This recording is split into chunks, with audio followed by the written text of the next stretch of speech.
प्यारे विद्यार्थियों, आपकी अपनी क्लास प्यासी क्लासेस में एक बार फिर से आपका स्वागत करता हूं। मैं अनिल प्यासी पेशे से शिक्षक हूं और वैसे आप लोगों की भावनाओं से जुड़ा ही रहता हूं हमेशा। हमें मालूम है कि आप लोगों ने बहुत मेहनत करके 10वीं और 12वीं की परीक्षा दी है और अब बेसब्री से रिजल्ट का इंतज़ार कर रहे हैं। आपके मन में बहुत हलचल मची होगी, कौतूहल होता होगा कि कैसा हुआ आखिर हमारी कापियों का मूल्यांकन। तो आप भी देखना चाहते होंगे कि कापियों का मूल्यांकन कैसा हुआ है हमारा। कुछ इस तरीके से आप देख सकते हैं कि कापियों का मूल्यांकन ऐसा होता है। आपके मन में भी प्रश्न उठता ही होगा कि हम भी अपनी कापियाँ कैसे देख सकते हैं। जैसे ये कापी दिखाई दे रही है आपको भी लगता होगा कि क्या हम भी अपनी कापी देख सकते हैं कि हमारी कापियों का मूल्यांकन कैसे हुआ है।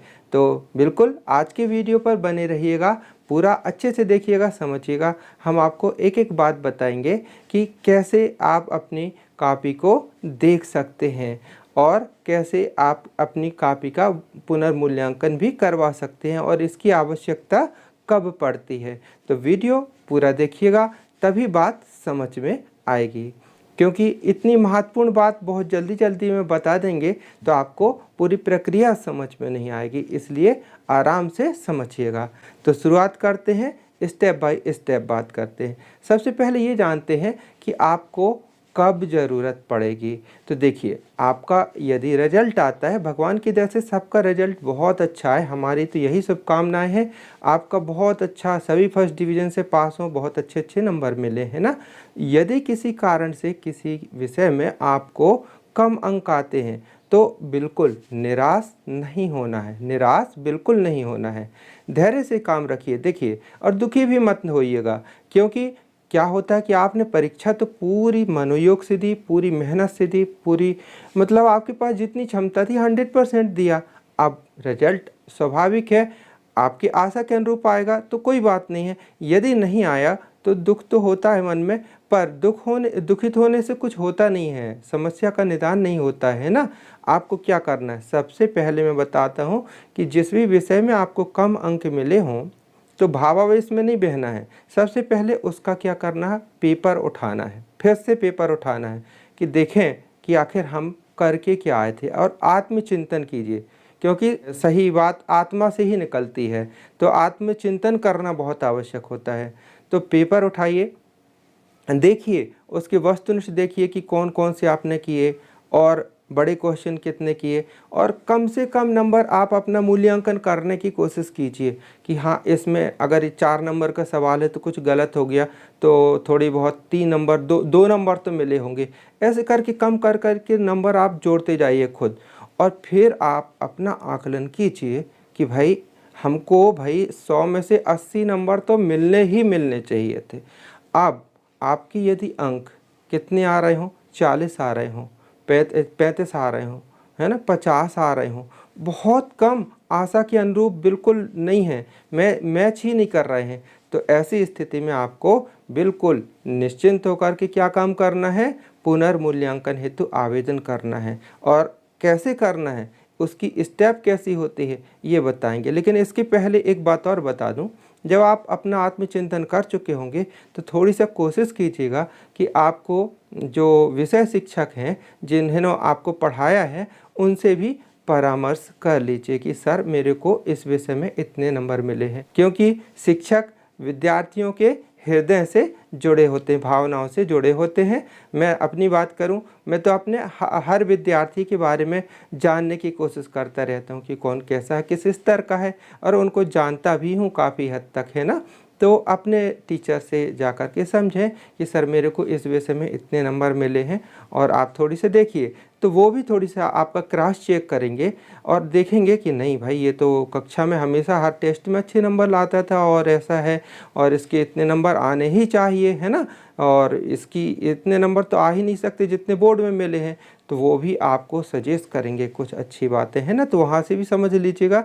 जब आप पूर्णतः निश्चिंत हो जाइए तो आपको क्या करना है, ये जो कॉपी आपने देखी है ये कहीं किसी भी ऐसे डायरेक्ट लिंक से डाउनलोड नहीं होती है। इसके लिए कुछ क्या करना पड़ता है, कुछ विशेष आवेदन करना पड़ता है, प्रक्रिया अपनाना पड़ता है। तो चलिए सबसे पहले वो प्रक्रिया जाने लेते हैं कि कैसी होती है। तो स्टेप नंबर 1, सबसे पहले आधिकारिक वेबसाइट mpbse.nic.in पर जाएं।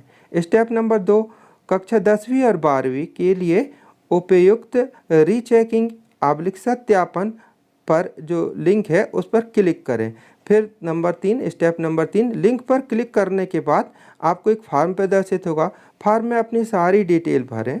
फिर नंबर 4, विवरण भरने के बाद आपको एक फॉर्म में बताए अनुसार दस्तावेज अपलोड करना होगा, यानी फॉर्म में जो दस्तावेज आपसे मांगे जा रहे हैं उनको अपलोड करना होगा वहाँ पर। फिर नंबर 5, अब आपको शुल्क का भुगतान करना होगा। वैसे अभी तक 500 रुपये प्रति विषय होती थी पुनर्मूल्यांकन के लिए शुल्क, अब लेकिन इस बार देखनी पड़ेगी कि कितनी है, लगभग इतनी ही रहती है अब ये, है ना। और ये जो शुल्क है ये आपको डेबिट कार्ड, ई चालान और क्रेडिट कार्ड इत्यादि के माध्यम से इसका भुगतान कर सकते हैं। अब 6वीं स्टेप, अब जब आप सब ये अपलोड कर चुके होंगे, शुल्क भुगतान कर चुके होंगे, तो सबमिट की बटन पर क्लिक करें और MP बोर्ड रीचेकिंग 2022 का प्रिंट आउट लें। और यदि आपसे इतना पूरी प्रक्रिया नहीं बनती तो भी चिंतित होने की आवश्यकता नहीं है। ऑनलाइन सेंटर पर जाइए और वहां पर आप पूरी प्रक्रिया बताते भी जाएंगे, या कि उन्हें मालूम भी होता है तो वहां से आप आवेदन कर सकते हैं। यहाँ आपको मैं बता दूं, भ्रमित ना होइएगा। क्या होता है, एक होता है रीटोटलिंग का ऑप्शन और एक होता है रिवैल्यूएशन का ऑप्शन, है ना। तो रीटोटलिंग में कुछ नहीं होता। रीटोटलिंग में क्या होता है कि आपके पृष्ठ क्रमांक 1 से लेकर के पूरे अंकों को टोटल करके बता दिया जाता है कि इसमें अगर त्रुटि हुई थी तो सुधरता है, नहीं तो यथावत लिख करके आ जाता है ना। तो रीटोटलिंग यानी हर पृष्ठ पर जितने अंक मिले हैं उनको एक बार सही से टोटल करके चेक करना, है ना। इसी को रीचेक भी कहते थे। आपको रिवैल्यूएशन के लिए आवेदन करना है और साथ ही साथ वहीं पर एक विकल्प आता है, क्या आप अपनी उत्तर पुस्तिका का प्रिंट आउट या फोटोकॉपी चाहते हैं, तो उस पर भी आप टिक करवा लीजिएगा। तो आपके पास ये जो उत्तर पुस्तिका है उसकी फ़ोटोकॉपी का प्रिंट आउट बाय पोस्ट आपके पास आ जाएगा। तो रिवैल्यूएशन जब होगा तो आपके प्रश्नों का फिर से देखा जाएगा कि कोई प्रश्न मतलब इसमें चेक सही हुए हैं कि नहीं हुए हैं, है ना। तो रिवैल्यूएशन में कुछ चांस होते हैं अंक बढ़ने के, है ना। अब उसके बाद भी यदि रिवैल्यूएशन के बाद भी यदि आपके अंक नहीं बढ़ते, यथावत रहते हैं, तो इसलिए तो हम आपसे कहे हैं कि उत्तर पुस्तिका का क्या लेना है, आपको प्रिंट आउट लेना है। और उस प्रिंट आउट को आपको समझना है कि हमको इतने इतने नंबर उसमें दिए रहते नंबर कि इस प्रश्न में इतने नंबर मिले, इतने नंबर मिले, तो वहाँ आप समझिए कि क्या ये नंबर ठीक है ना। उसको मैच कराइए, उस कॉपी को संबंधित विषय टीचर के पास ले जाइए, दिखाइए कि इस प्रकार से हमारी कॉपी का वैल्यूएशन हुआ है। अब यदि आपको अभी भी लगता है कि नहीं हमारे साथ अन्याय हुआ है, देखिए होता क्या है, ±10% चलता है, 10%, है ना।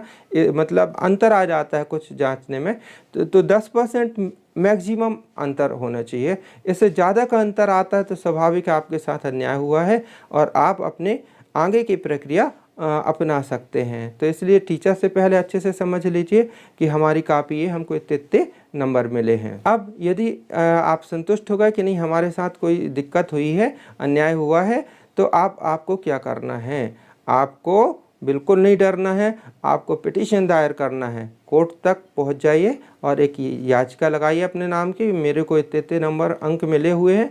आपकी कॉपी का वैल्यूएशन कोर्ट के निर्देशानुसार फिर से किया जाएगा और टीचरों का कोई दूसरा पैनल, दूसरे टीचर्स उस कॉपी का वैल्यूएशन करेंगे। और यदि आपके साथ अन्याय हुआ होगा तो फिर आपको हर्जाना भी, आपके अंक भी बढ़ेंगे और आपका जो हर्जाना जितना नुकसान हुआ इसका भी भुगतान बोर्ड को करना पड़ जाता है। इसलिए जिसने पहले आपकी कॉपी चेक की थी उसको दंडित भी किया जाता है बोर्ड के निर्देशानुसार कि किसने कॉपी जांची और ये लापरवाही बरती, उनको ब्लैक लिस्टेड कर दिया जाता है। तो आप बिल्कुल चिंतित ना हो, घबराएं ना, हमारी पूरी शुभकामनाएं आपके साथ हैं। और यदि कोई और भी समस्या जाती है तो हमें इंस्टाग्राम पर फॉलो कीजिए, प्यासी क्लासेस आप सर्च कर सकते हैं और डिस्क्रिप्शन में भी हम लिंक दिए देते हैं, तो वहाँ से आप हमें इंस्टाग्राम पर भी फॉलो कर सकते हैं। तो वहाँ आपके मन में जो भी दुविधा हो, जो भी प्रश्न हो, तो वहाँ से भी पूछ सकते हैं। तो प्यारे विद्यार्थियों, हमारी बहुत बहुत शुभकामनाएं। हो सकता है यह वीडियो जब आप देख रहे हो तब तक आपका रिजल्ट भी आ चुका हो। तो अग्रिम बधाइयाँ हैं आप लोगों के लिए कि बहुत अच्छा आपका रिजल्ट आए और आपके अच्छे अच्छे नंबर आए। सभी को 12वीं वाले जितने भी हैं सभी 75% से ऊपर जाएं और सभी इनाम के हकदार हों। 10th वाले भी बहुत अच्छे अच्छे अंक लेकर के आएँ और अगली कक्षा में जाएं, यही हमारी शुभकामना है। तो प्यारे विद्यार्थी, वीडियो कैसा लगा ज़रूर बताइएगा और पसंद आया हो तो लाइक ज़रूर करें। अपने दोस्तों तक ये जानकारी शेयर करना ना भूलें और ऐसे ही वीडियो आपको मिलते रहें इसलिए सब्सक्राइब भी कर लीजिएगा। हमारे चैनल पर क्लास 11th का नया बैच शुरू हुआ है। 12th फिजिक्स के पूरे वीडियो है। 10th की मैथ्स आपने देखी है, पूरी कंप्लीट है।